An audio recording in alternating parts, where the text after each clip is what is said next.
once again, Miami Outlaw Diesel with my friend, the Chisel McDizzle Wizard. Jesus Christ.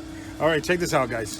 What we're doing here is we're removing on the existing nitrous. They bring these little blow-off valves, and they're so when the pressure on the bottle goes way too high, especially when you're inside a vehicle because of the heat and all that stuff, this little thing will go off, and the nitrous will come out of here and bring the pressure down.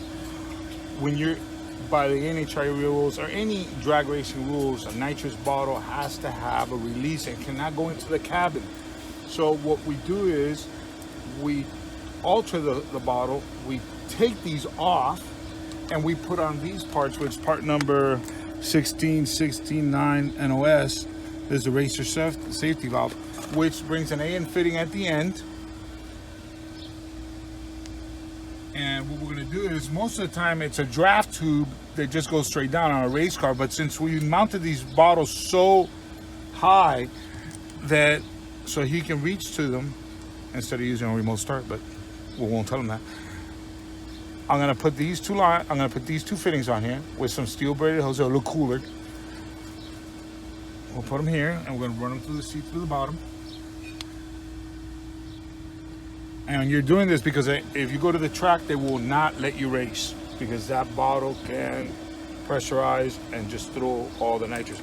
And if you've ever been to the dentist, in the dentist, you can inhale nitrous. Gets you all high and stuff so they can pull whatever kind of work they want to do in your mouth.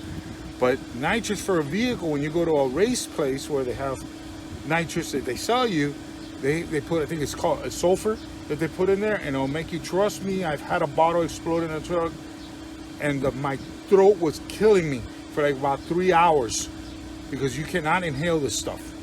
So we're gonna do this, and when we finish the product, so you guys see it awesome. All right, thank you for that nice explanation.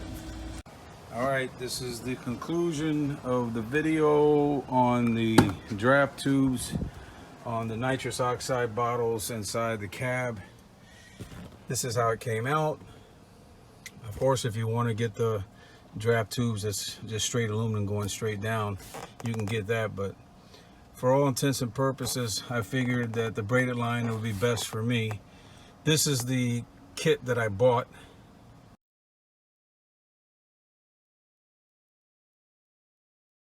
And with that kit, I was able to cut 7 feet for one side and 7 feet for the other side.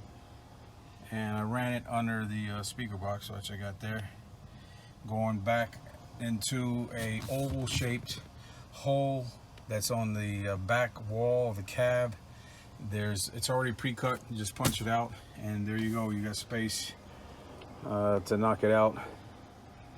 And of course, this line here is going to the actual to the front of the engine. So there you have it. I hope you enjoyed this little tutorial on how to hook up the draft tubes. If you have any questions, and if I can answer them, I'll be happy to do so. And if I can't answer them, I'll refer them to somebody that I trust that can give me the right answer. Now remember, this is a free YouTube channel. It doesn't cost you a penny to subscribe, and they say it helps to hit that like button. So if you can, hit the like button. And in the future, if you want to become an American diesel patriot, there's some t-shirts below this video, or you can purchase a t-shirt. And again, it will support me to do more exciting videos. All right, take it easy, guys and girls.